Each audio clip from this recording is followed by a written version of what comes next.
এ দুনিয়ার মুসলমান,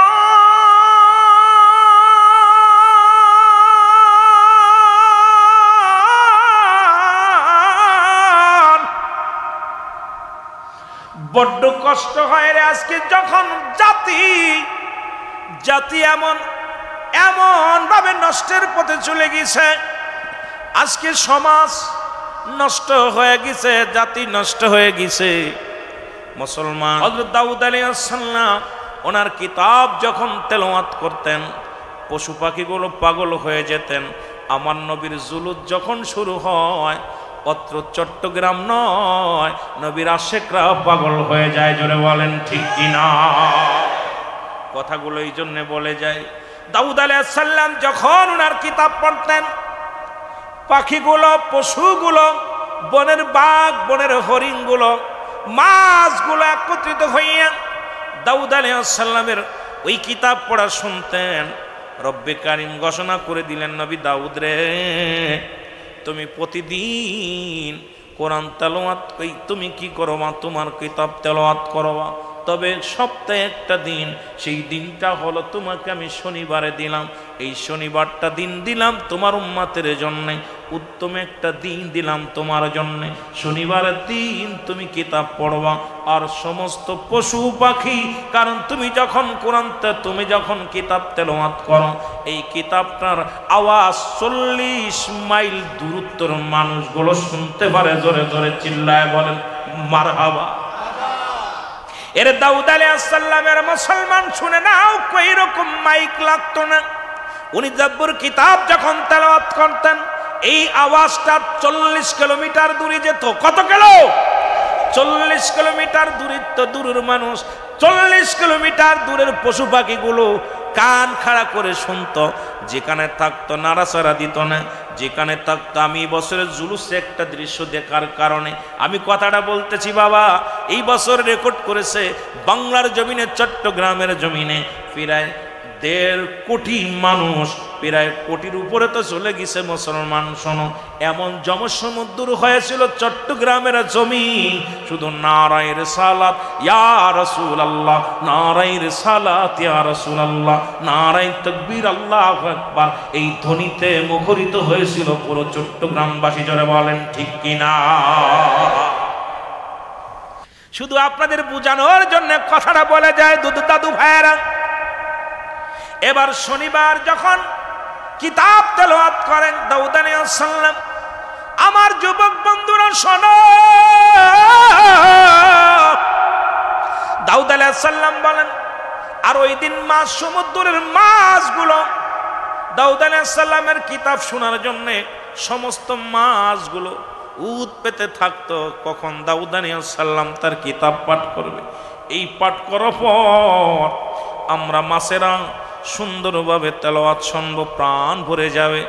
আমরা সুন্নিরা উদ পেতে বসে থাকি কখন নবীর মিলাদ হবে, কখন নবীর দুরূদ হবে। কারণ নবীর দুরূদ যখন হয় আশিকের কলিজা ঠান্ডা হয়। যখন মুস্তাফা পাঠ করা হয় দাঁড়িয়ে আশিকের কলিজা ঠান্ডা হয়ে যায়। যখন নবীর উপরে সালাম দিই তখন তো কলিজাটা শীতল হয়ে যায়। এটা তোমরা বুঝবা না, কারণ এই প্রেম দরিয়ায় ডুব দেওয়া লাগবে। জোরে বলেন ঠিক কিনা? আমার বাবারা, আমার গভীর মনোযোগ শোনা নাও, যে কথাগুলো বলি। সমুদ্রের মাছগুলো তীরে এসে অপেক্ষা করে, কান খাড়া করে, মরণের ভয় নাই, কে ধরবে কে মরবে এই চিন্তা নাই। কিন্তু মুসলমান শুনে নাও, ও মুসলমান মুসলমান শুনে নাও, বনি ইসরায়েলের লোকেরা চিন্তা করলে এত পরিমাণ মাছ সমুদ্রে পাওয়া যায়। আর এই শনিবারে মাছ ধরা শুরু করলো। আমি আপনাদেরকে বারবার তাগিদ দিতে চলি, আল্লাহদের দিয়া বাঘের ল্যাজ দিয়ে কান খাজেন না। আল্লাহর ওলিরা হলো বাঘ, আল্লাহর ওলিরা যাইতে সাপ। এটা কান খাজতে যে না, সবল যখন মারবে শেষ হয়ে যাবেন। এখনো বারণ করতেছে, শুনতেছেন না? ওই দাউদ আলাইহিস সালাম বারণ করেছিল, শোনেন নাই? আমিরুল আমিন বারণ করে যায়, আল্লাহর ওলিদের সঙ্গে দুশ্মনী করেন না, কারণ যখন সবল মারবে পলানোর কোন পথ পাওয়া যাবে না। জোরে বলেন ঠিক কিনা? গভীর মনোযোগ।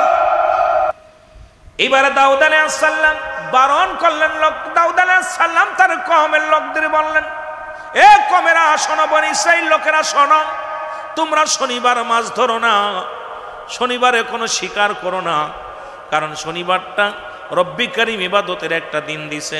সপ্তাহে একদিন আমরা যেমন শুক্রবার ইয়ামুল জুম্মা, ইয়ামুল সাফে, শনিবার, ওর দাউদ আলাইহিস সালামের ইবাদতের দিন ছিল শনিবার, আর আমারও নবীর উম্মতের ইবাদতের দিন হলো মুসলমান ইয়ামুল জুম্মা।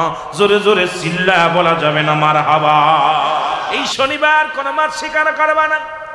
কিন্তু বনি ইসরাইলের ওই যারা নেতা আছে তারা বললো, এই দাউদের কথা, নবী দাউদের কথা শোনা যাবে না, তোমরা মাছ ধরবা, বেশি বেশি করে ধরবা, তোমরা বারণ শোনা যাবে না। আমার বাবারা, আমার দাউদ আলাইহিস সালাম ভয় দেখালেন, যেমন লা খাউফুন, তাদের ভয় নাই। কাদের ভয় নাই? লা নাই, খাউফুন শব্দের অর্থ ভয়। ওয়ালা যদি অবস্থান করে হুমদের উপরে, ইহজানুন, তাদের কোনো চিন্তা নাই, ভাবনা নাই। আল্লাহর মাহবুব বান্দা যারা হয়, এই জায়গা যদি আপনাদেরকে বলি পুলিশ আইছে, কারোর ভয় আসেনি? যদি বলেন পুলিশ আইছে, ভয় আসেনি?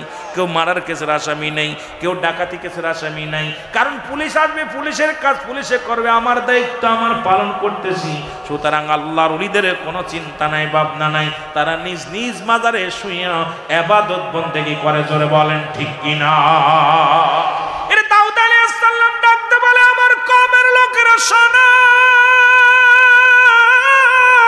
আমি দাউদ তোমাদেরকে ঘোষণা করে দিলাম, তোমরা গজবের মধ্যে পড়বে, তোমরা বিপদগামী হবে।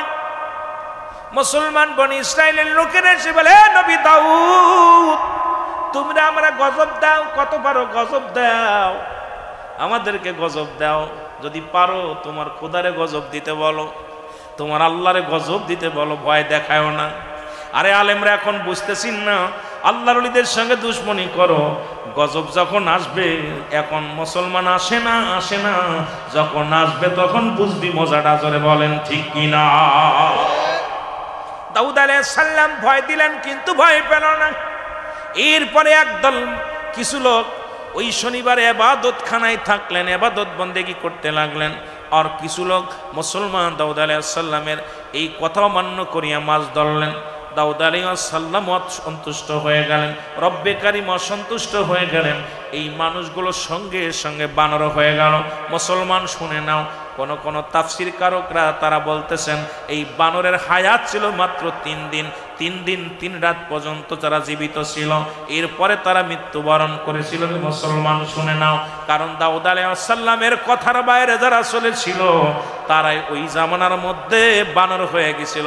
আর এই বানরগুলো অমান্য করিয়া তারা 3 দিন 3 রাত পর্যন্ত জীবিত ছিল। শুনে নাও, আমার আল্লাহ কয় কুরআনুল কারীমের মধ্যে সূরা তাওবা, মুসলমান শুনে নাও, এর সূরা ইউনূসের মধ্যে 11 নম্বর পারা 62 নম্বর আয়াত, আল্লাহ কয় আলা সাবধান, ইন্না, নিশ্চয়, আলা ইন্না উনাল্লাহি, আল্লাহর তরফ থেকে যারা ওলি হয়, আল্লাহ কয় আমি যাদের ওলি বানাইলাম, বন্ধু রূপে পাঠাইলাম, লা নাই খাউফুন শব্দের অর্থ ভয়, ওয়ালা যদি অবস্থান করে হুমদের উপরে ইহজানুন, তাদের কোনো চিন্তা নাই, ভাবনা নাই। সুতরাং আল্লাহ নিজে ঘোষণা করেছে, তাদের সঙ্গে দুশ্মনী করলে এমন কামড় মারবে, এমন গজবের মধ্যে পড়ে যাবে, সেদিন বাবা বলে চিৎকার মারলে কেউ ঠেকাতে পারবে না। জোরে বলেন ঠিক কিনা? এ যুবক, কথাগুলো না, কেমন সময় কয়েকজন লোক আসলেন, বলে, হে নবী দাউদ, আপনি যদি আল্লাহর পয়গম্বর হন, তাহলে আপনার কাছে একটা জিনিস জানতে চাই।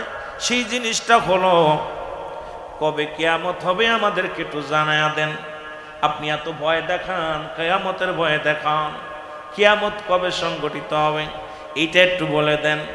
দাউদ আলাইহিস সালামকে একটু অপেক্ষা করেন, কিয়ামতের নমুনা দেখাইব। আল্লাহু আকবার বলেন না, আরো জোরে, কিয়ামতের নমুনা দেখাইব।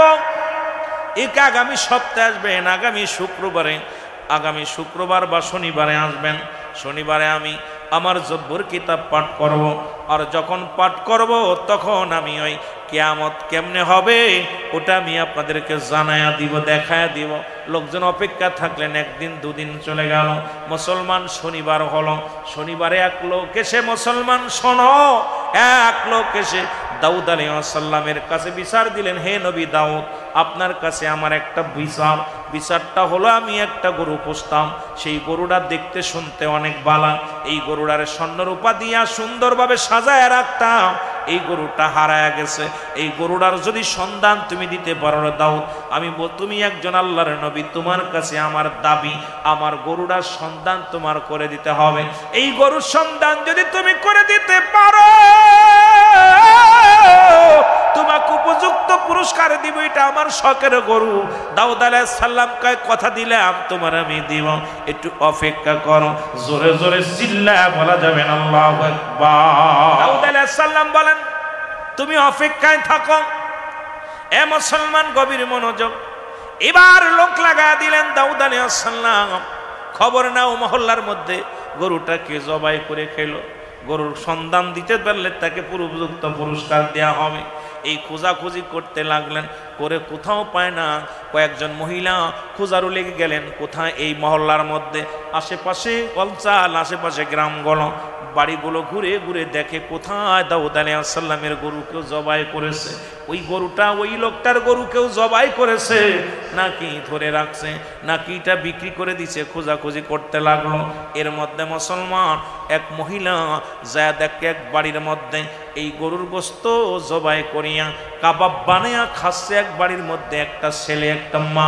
যায় দুপুরে উনি ডাকতে বলে, মা রে, আমি কদিন ক্ষুধার্ত অবস্থা আছি, তোমাদের বাড়ি কিছু রান্না করছে নি? কয়, রান্না করেছি, আমাদের বাড়িতে গরুর গোস্ত কাবাব বানাইছি, তুমি বসো, তোমাদেরকে একটু খাওয়াইব।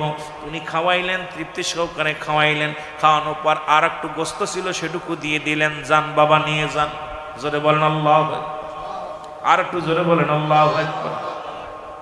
এই গোস্তটা নিয়া দাউদ আলাইহিস সালামের কাছে আসিয়া ওই জমিদারকে খবর দিলেন, জমিদার রে, তোমার গরুর সন্ধান পেয়েছি, দাউদের কদমে আসো, কঠিন বিচার করা হবে। দাউদ আলাইহিস সালামের কাছে আসা হলো। জমিদার বলতেছে, মেয়েরে, তুমি কেমনে প্রমাণ পাইলা? বলে, হুজুর, আপনাদের প্রতিবেশী এলাকার মধ্যে মা এবং সন্তান মিলে আপনার গরু জবাই করিয়া কাবাব বানায়া খাইছে, আপনার গরুর এই যে আমি নমুনা আনছি, আপনার গরুর চামড়া নিয়ে আইছে একটু, আর আমাকে একটু গোস্ত দিছে, আমি নিজে খাইছি এবং আনছি, ওই বিচার করতে হবে। সঙ্গে সঙ্গে দাউদ আলাইহিস সালাম খলক পাঠায় তাদের ধরে আনলেন। ধরে এনে এবার কাঠ গড়ায় দাঁড়া করলেন। ছেলেটার মাকে জিগায়, ও বুড়িমা, তুমি এই গরুটা কেন জবাই করলে? বলো, তুমি জবাই করছো কেন? বলে, হুজুর, আমি কেন জবাই করেছি, কি করেছি, আমি আপনাদের বিস্তারিত বলতেছি। এবার বুড়িমা ডাকতে বলে, ও আল্লাহর নবী দাউদ,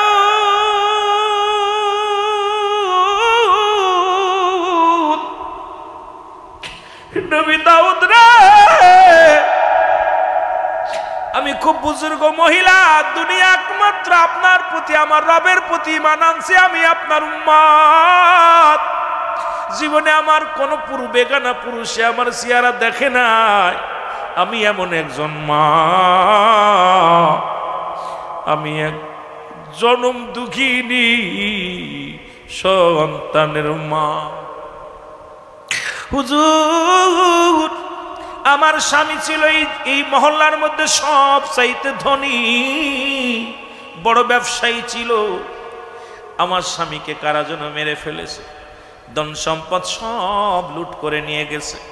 আমি ছোট্ট সন্তান নিয়া ক্ষুধার যন্ত্রণায় দাঁড়ে দাঁড়ে বেড়াইতাম, কোথাও খাবার না পায়া এক জঙ্গলার পাশে আসিয়া মাওলা জিকির করি। আমি মাওলার প্রেমে পাগল হইয়া পড়ে আসি।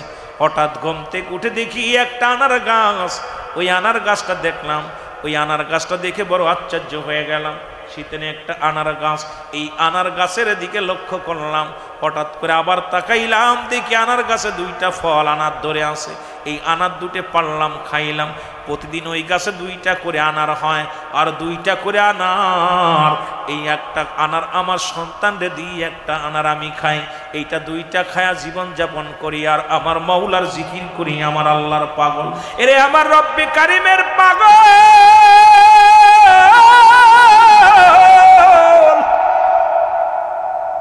আমি আমার আল্লাহ জিকির করি। আল্লাহর নবী দাউদ হঠাৎ একদিন ওই ফল খায় আলহামদুলিল্লাহ বলতে আমি ভুলে গেছি, বলি নাই। আমার সঙ্গে সঙ্গে পরের দিন আর গাছে ফল পাই নাই। গাছে দেখি ওই গাছে আর ফল নাই, ওই দুটি ফল ক্ষুধার্ত অবস্থায় আছে। এরপরে 3 দিন অনাহারে, 3 দিন অনাহারে আসি, 3 দিন ক্ষুধার্ত অবস্থায় আসি, কোনো খানা পাই না, খানা অনাহারে রয়েছি। পড়ে এমন সময় আল্লাহর নবী দাউদ, আমার কলিজার টুকরা সন্তান, তার তো বাবা নাই, সেও তো এক জমিদারের ছেলে ছিল, কিন্তু খোদার যন্ত্রণা সহ্য করতে পারছে না।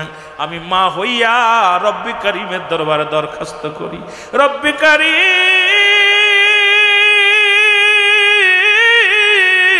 আমি মা হইয়া সন্তানের যদি না খায়া রাখি গো, ও আমার আল্লাহ, ওই আনার গাছে 2টি করে ফল হতো, আজ 3টা দিন ফল নাই, ছেলে অনাহারে, আমিও অনাহারে।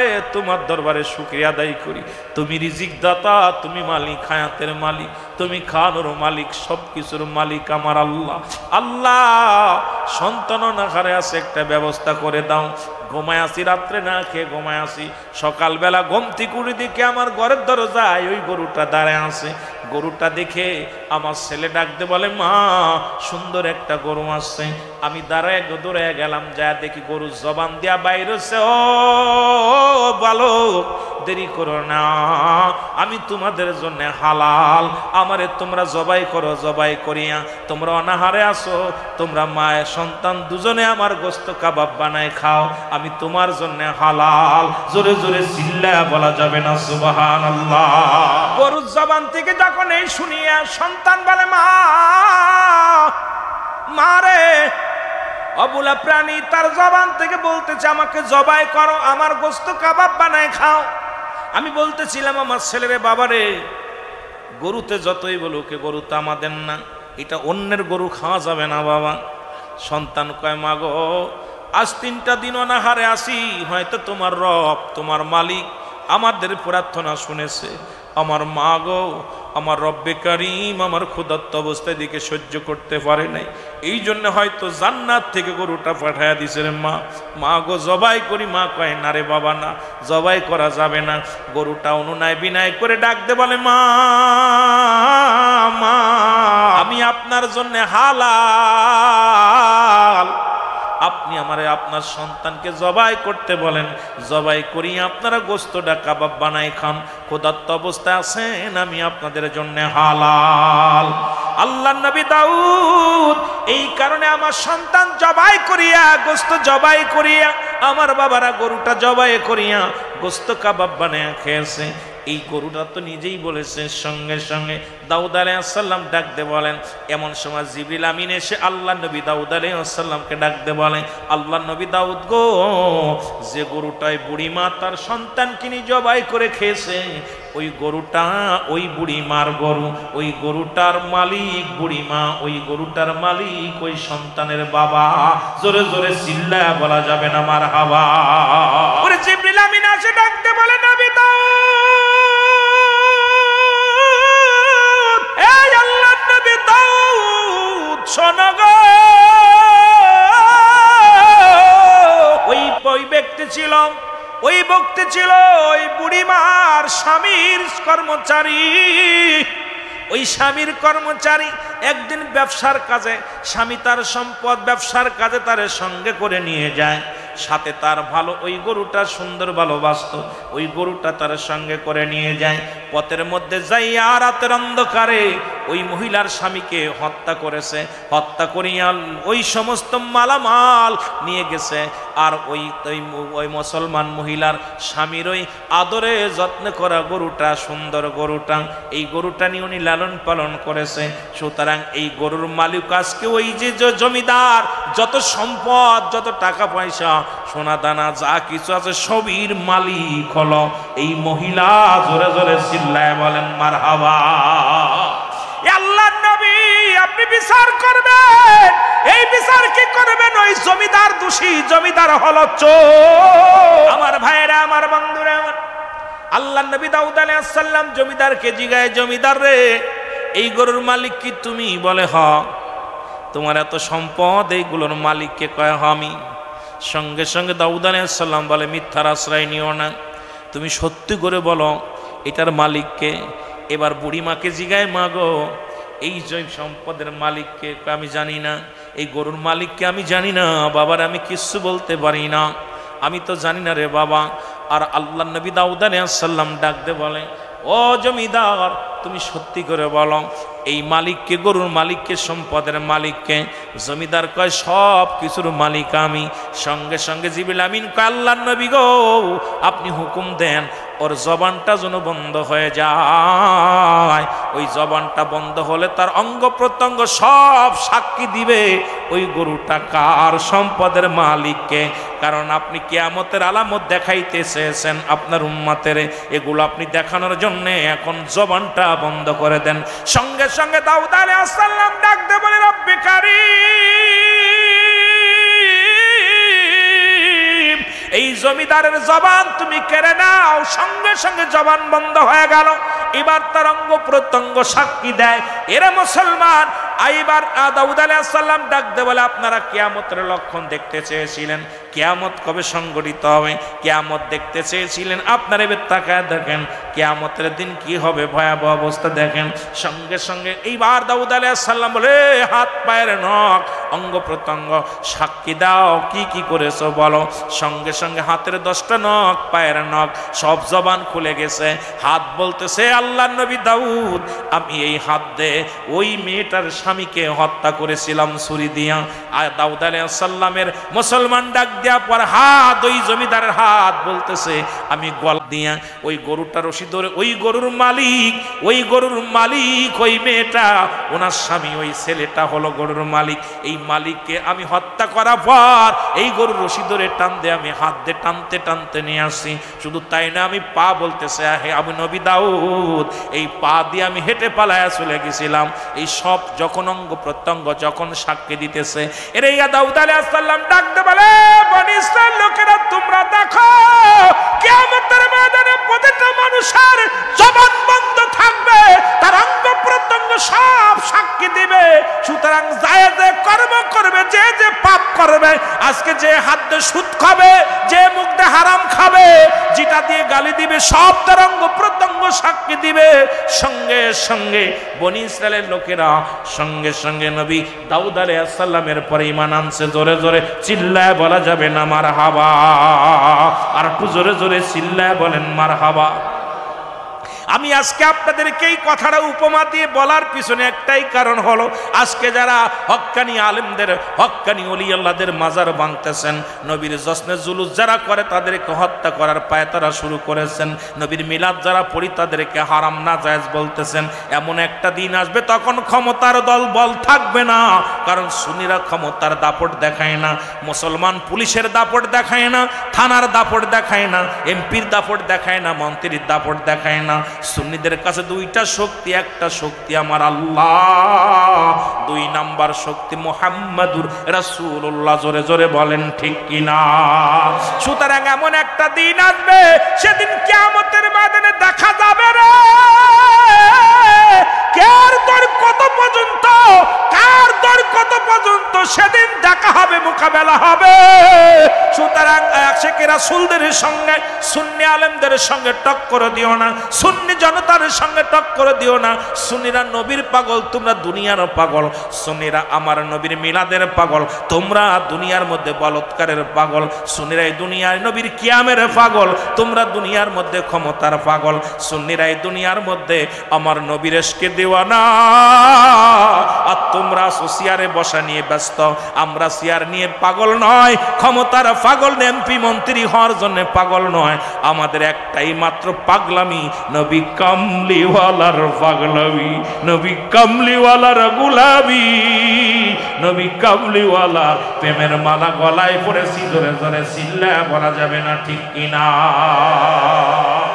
রব্বুল আলামিন তাকে দিছে বায়ানাত, উত্তম ব্যবহার, উত্তম আখলাক, উত্তম চরিত্র, যা পৃথিবীর মধ্যে কোনো মানুষকে দেন নাই, একমাত্র আমার হাবিবের দিয়েছেন।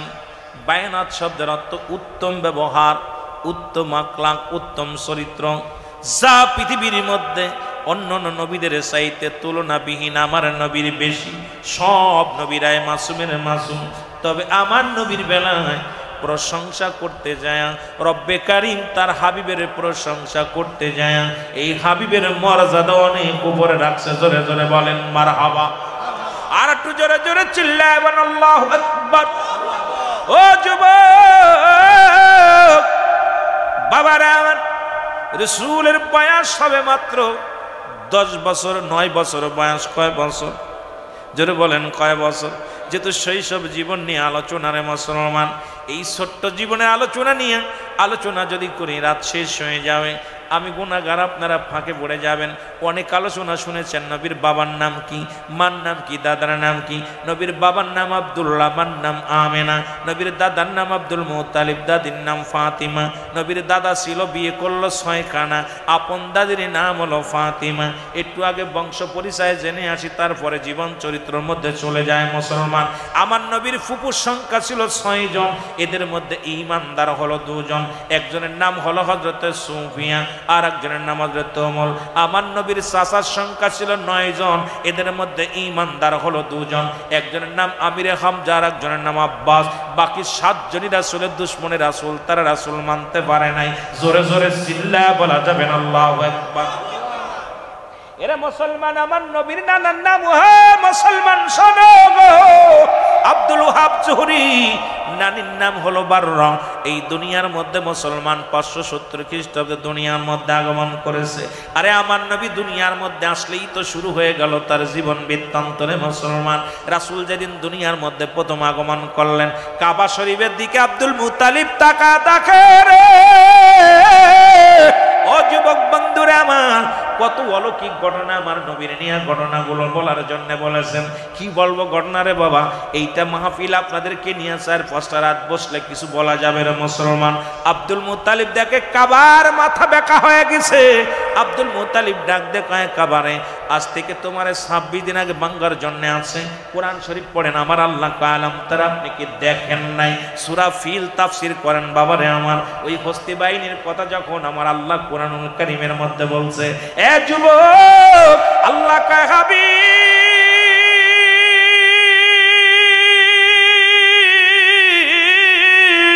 আপনি কি দেখেন নাই হস্তি বাহিনীকে কেমনে আমি শেষ করে দিয়েছিলাম? আলাম তার, আপনি কি দেখেন নাই? তখনও তো নবী দুনিয়ায় আসেন নাই, নবী তখনও দুনিয়া আসে নাই। ওরে মুসলমান শুনে নাও, কাবা শরীফের মাথা বেঁকা হয়ে গেছে। আব্দুল মুত্তালিব ডাক দে কয়, কাবা রে আজ থেকে 26 দিন আগে ভাঙার জন্য তোরে আব্রাহা বাদশা এসেছিল, একটা ইট খসাইতে পারে নাই, আজকে কেন মাথা নত হয়ে গেছে রে কাবা? কাবার জবান খুলে গেছে। কাবা ডাক দে, আব্দুল মুত্তালিব তুমি জানো না যার জন্য আমি কাবার এত দাম, যার জন্য এত কাবার মর্যাদা, সেই কাবার কাবা রাহমাতাল লিল আলামিন দুনিয়ার মধ্যে আগমন করেছে। জোরে বলেন মারহাবা। আর একটু জোরে বলো মারহাবা।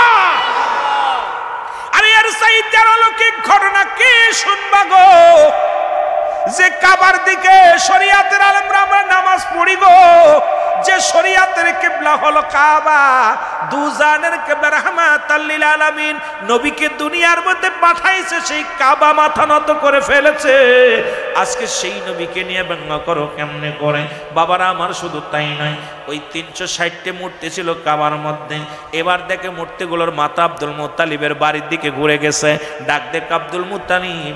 আব্দুল মুত্তালিব কয়, ও মূর্তি, এতদিন তো তোরে কোনোদিন দেখি না আমার বাড়ির দিকে তাকাইতে, আজকে কেন আমার বাড়ির দিকে তাকাইলি? মূর্তির জবান খুলে ডাক দেখ আব্দুল মুত্তালিব,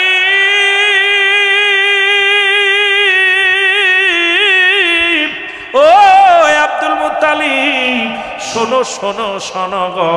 আরে এই ঘর থেকে আমাদের বাইর করার জন্যে, ভেঙ্গে সুরে চুরমার করে দেওয়ার জন্যে নবীদের নবী রাহমাতাল লিল আলামিন আসছে। আর আমরা সেই নবীর জুলুস করি, তোমরা কও বেদাত, কোন তরিকায় 5 আগস্টের পরে যখন তোমরা আন্দোলন করে একটা নতুন বাংলাদেশ আবার যখন উপহার দিলা, আমার দেশের দাড়িওয়ালা টুপিওয়ালা দেখেছি রাস্তায় নেমে মিষ্টি বিতরণ করেছে।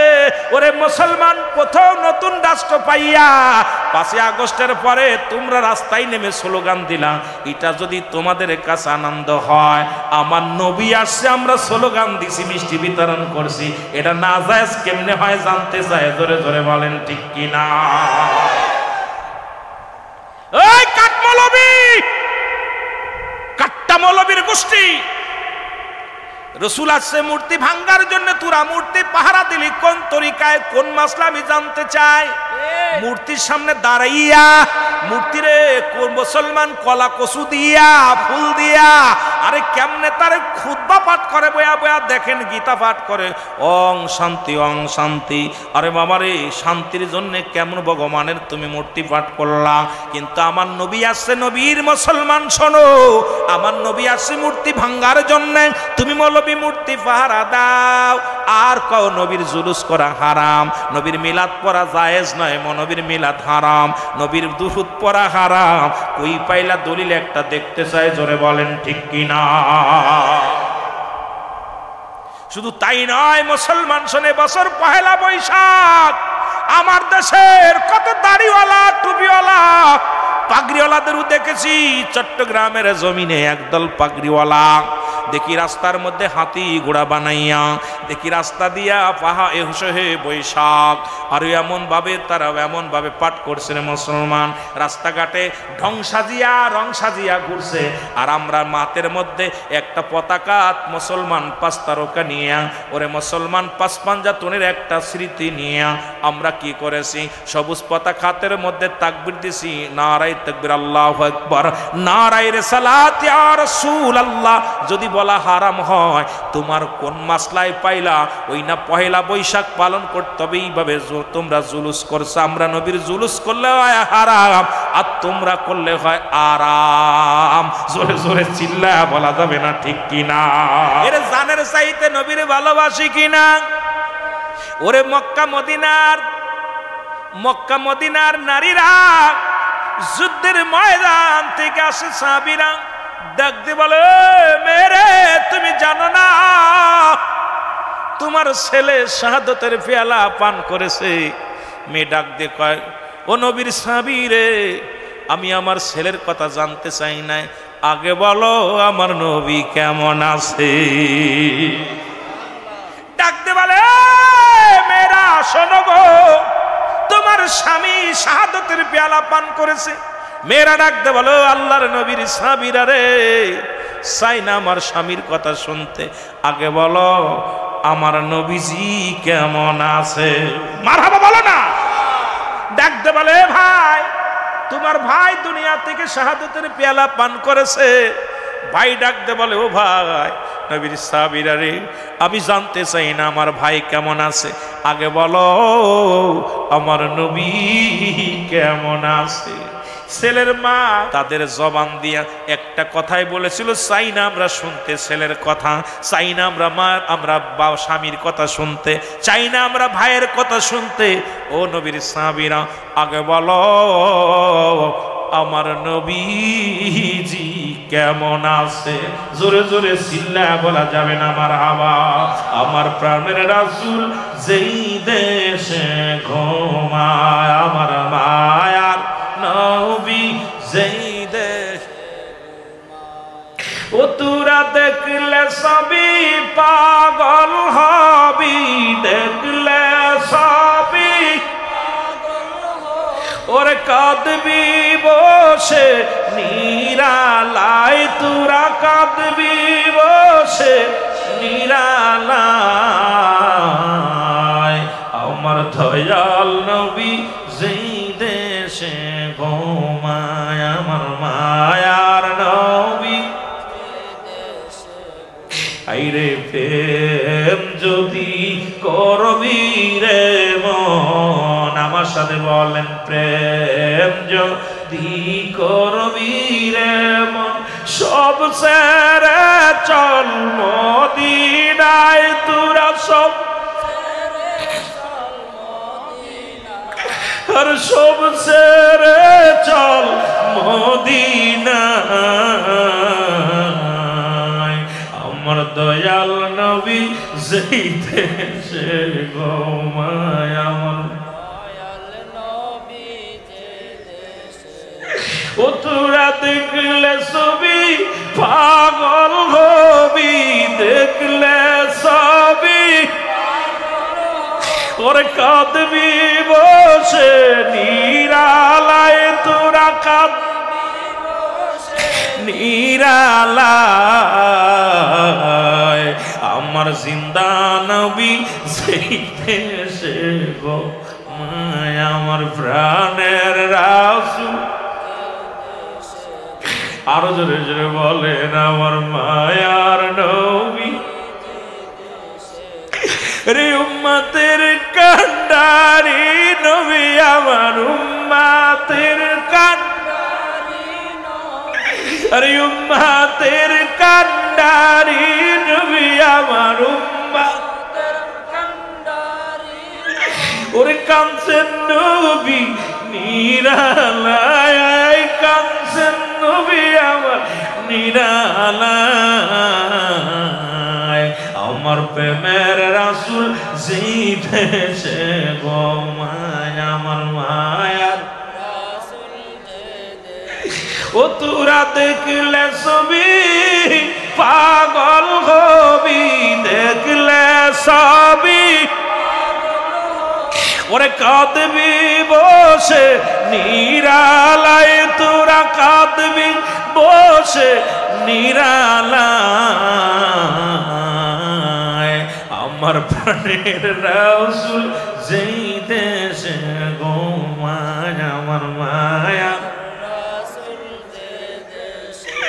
আরে প্রেম যদি করবি রে মন, বল প্রেম বলি যারা কেটে ফেলতে, তবু তোমাদের তৃপ্তি মেটতো না, স্বাদ মেটতো না। মুসলমান শুনে নেন, কারণ ওই যুগের মানুষ ইউসুফের এত সৌন্দর্য দেখিয়া, ইউসুফ আলাইহিস সালামের সৌন্দর্য দেখিয়া মানুষ পাগল হয়ে গেছিল। ওরে আম্মা জান ঈসা বলে, যখন গভীর রাত্রে যখন আমার কাজ করতে যা সুজ হারায়া যেত, খোদাকে কসম করে বলি আমি অপেক্ষায় থাকতাম আমার নবী কখন ঘরের মধ্যে আসবে। আমার নবী যখন ঘরে আসতো, নবীর নূরের আলো জ্যোতিময় আমার ঘর আলো হয়ে যেত। ওই নবীর আলোয় আমি আলো দেখিয়া সুজ খুঁজে নিতাম। জোরে বলেন মারহাবা। এরে মুসলমান, সেই নবীরে কেমনে মারলি, নবীজিরে কেমনে আঘাত করলি?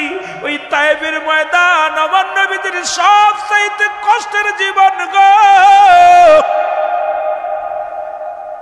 যুবক বন্ধুরা আমার শুনে নেন, আমার নবীজির জীবনী বলতে যা কোন থেকে বলবো, কোথা থেকে বলবো আমার বুঝে আসে না রে মুসলমান। এক থেকে শুরু করে, জিরো থেকে শুরু করে ওই 3 দিন যখন আমার নবীজির মা হালিমাতুস সাদিয়ার ঘরে যখন গেল রে মুসলমান, ওখান থেকে মুসলমান ওই আমার নবীজির ইন্তেকাল শরীফ পর্যন্ত জিন্দেগি যদি বলতে যায় রে বাবা, একদিনের আলোচনা করে সম্ভব হবে না। নবীজির জীবনের সবচেয়ে অন্ধকার যুগ বলা হয় মুসলমান তায়েফের জমিন। এর তায়েফের জমিনে যখন রাসূলুল্লাহ গেলেন, ওই বছর এই মুসলমান হিজরতের 10ম হিজরি, ও মুসলমান 10ম বছরে আমার রাসূল যখন মুসলমান আম্মাদান, এই মুসলমান আম্মাদান খাদিজাতুল কুবরা ইন্তেকাল করলেন। আল্লাহু আকবার বলেন।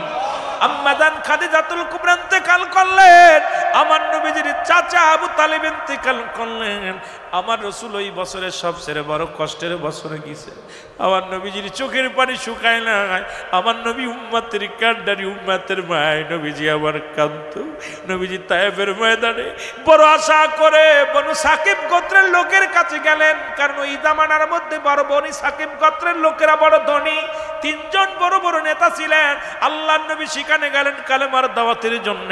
রাসূলুল্লাহ চলে গেলেন বনি সাকিবের দলের লোকের কাছে, যায় বললেন, ও ভাই, আমি আল্লাহর নবীর পামিন, আল্লাহর পয়গম্বর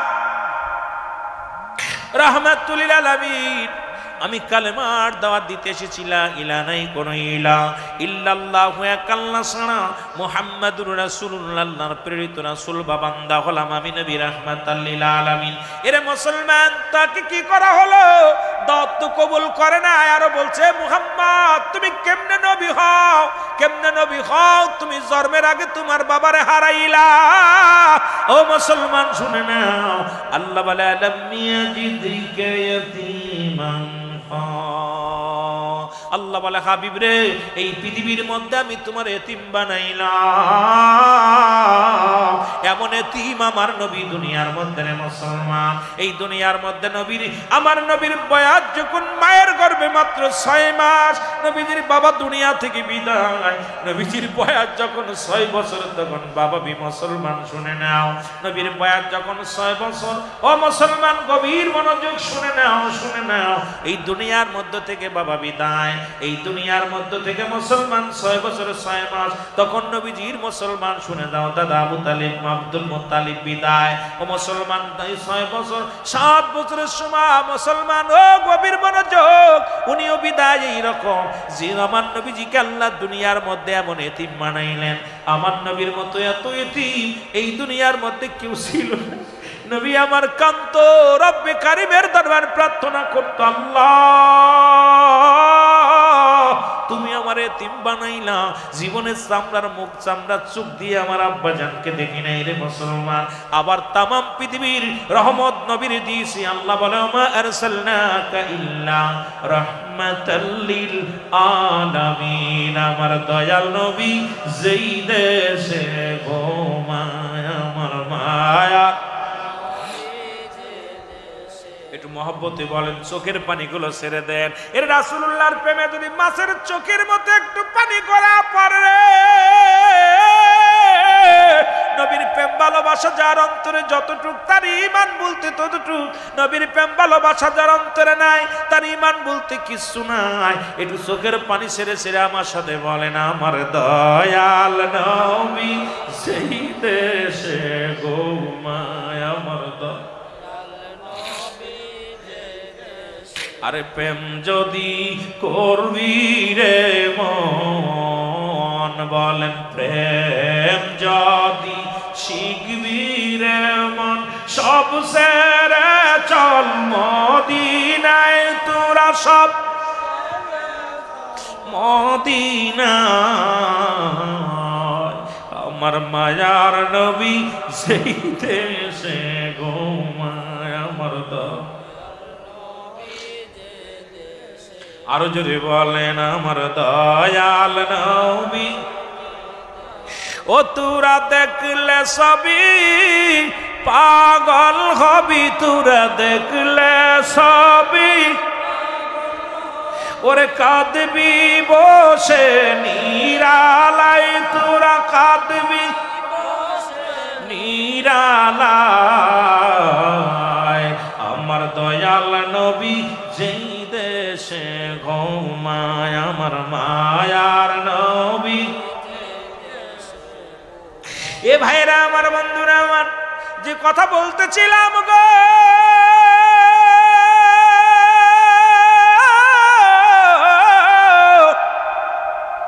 যার কাছে যায় নবীকে সেই প্রত্যাখ্যান করে, দাওয়াত প্রত্যাখ্যান করে, নবীজিকে পাথর ছুঁড়ে ছুঁড়ে মারে।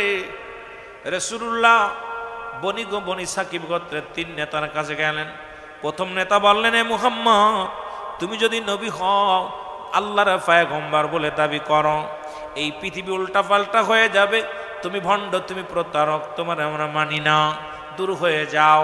দ্বিতীয় নেতার কাছে গেলেন, উনি বললেন, তুমি যদি নবী হও তো আমি মানতে পারি না, তোমার মতো একজন এতিম রে নবী বানাইবা আমার আল্লাহ, এটা আমরা মানতে পারি না, তোমারে মানতে পারি না, দূর হয়ে যাও। দূর হয়ে গিয়ে আমার নবীজি কাঁদতে লাগলেন। তৃতীয় নেতার কাছে গেলেন, তিনি বললেন, যদি তুমি নবী মৌলের দাবি করো, আমি কাবার গেলাফ ছিঁড়ে ফেলবো, টেনে ছিঁড়ে ফেলবো, কারণ তোমার মতো কাজ যাও। এ মুসলমান, শুধু নবীকে গালি দিয়ে ক্ষান্ত হয় না, ছোট ছোট যুবকদের, ছোট ছোট বালকদেরকে লেলিয়ে দিছে। রাসূলুল্লাহ তায়েফের রাস্তা দিয়ে যায়, পাথরের আঘাত আসে, আমার নবীজি রাস্তা দিয়ে যায়, পিছন থেকে পাথর ছুঁড়ে ছুঁড়ে মারে রে। যার গায়ে কোনোদিন একটা মশা মাছি লাগে না, যার গায়ে কোনোদিন একটা মশা মাছি লাগে না, তায়েফের ময়দানে রাসূল মার খায়। আমার নবীর রক্ত ঝরে জমিনের মধ্যে, আর ওই বনু সাকিব গোত্রের মানুষের আনন্দ পায়, তারা লেলিয়ে দিছে আমার নবী পাগল পাগল বলে আখ্যায়িত দিছে। আর ছেলেরা পাথর ছুঁড়ে মারে। আমার নবী ডাকতে বলে রব্বে কারীম, আমি ওদের প্রতিশোধ চাই না, তুমি আমাকে ধৈর্য ধারণ করার তৌফিক দাও। ওরা আমাকে মেরে ওরা শান্তি পায়, আমাকে আঘাত করে ওরা শান্তি পায়। আমি আমার প্রতিটা মার প্রতিটা পাথরের আঘাত আমার উম্মতের ভালোবাসা আমি হজম করলাম। পৃথিবীর মধ্যে আমার উম্মতের জন্য আমি এই মারগুলো ধৈর্য ধারণ করলাম।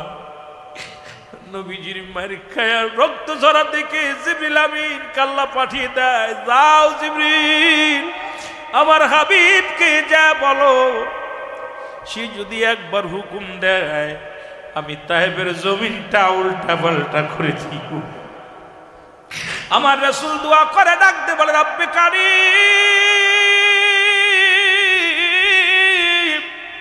আমাকে আপনি ধৈর্য ধারণ করার তৌফিক দেন। আমার যত পাথর আসবে, পাথরের আঘাত যতই আসুক না কেন, আমি ওদের জন্য অভিশাপ করব না, আমি ওদের জন্য বড় দোয়া করব না, ওদের জন্য আমি লানত দিব না। আল্লাহ আমাকে তুমি তৌফিক দাও, ধৈর্য ধারণ করার তৌফিক দাও। রাসূলুল্লাহ হাত উঠায় কান্দে, কাফেররা পাথর মারে, ওই মুসলমান তায়েফের জমিনে রাসূল মার খায়ের কান্দে। আমার নবী ডাক দে বলে, বালকেরা রে, আমি পাগল, তোরা মারিস, তোরা আনন্দ পাস, আমার ছোট ছোট পাথরগুলো মার, আমার বড় পাথরগুলো মারিস না, তোরা ছোট ছোট পাথরগুলো মার। তায়েফের ফুলাফান তায়েফের লোকেরা আমার রাসূলকে এত আক্রমণ করলেন। এ মুসলমান শোনো, ওই বছরের মতো কষ্ট আমার নবী ইসলামের দাওয়াত দিতে যে এত কষ্ট আমার নবীজি কোনোদিন করেন নাই। ইসলামের দাওয়াতের জন্য দাঁড়ে দাঁড়ে তায়েফের গোত্রে গড়তে যাইয়া নবী লাঞ্ছিত অপমানিত অপদস্থ হয়েছে, তবু নবী মুখ ফিরায় নেই নাই। নবী আমার কাঁদছে, রব্বে কারীম আমাকে তুমি ধৈর্য ধারণ করার তৌফিক দান করো আল্লাহ, আমি যেন ধৈর্য ধারণ করতে পারি, আমার উম্মতের লইয়া আমি যেন পার করতে পারি। মুসলমান, সেই নবী যে নবী আমার উম্মতের জন্য এত কষ্ট করলো, যে নবী আমার উম্মতের জন্য মারে খাইলো, যে নবী উম্মতের মায়ের পেটে পাথর বাঁধছে রে, যে নবী উম্মতের মায়ায় জীবনে কোনোদিন ঘুমায় নাই, যে নবী আমার উম্মতের মায় কোনোদিন আরামের বিছনায় যায় নাই, সেই নবীর পক্ষে থাকার দরকার আছে কিনা? আর একটু জোরে জোরে চিল্লায় বলেন আছে কিনা?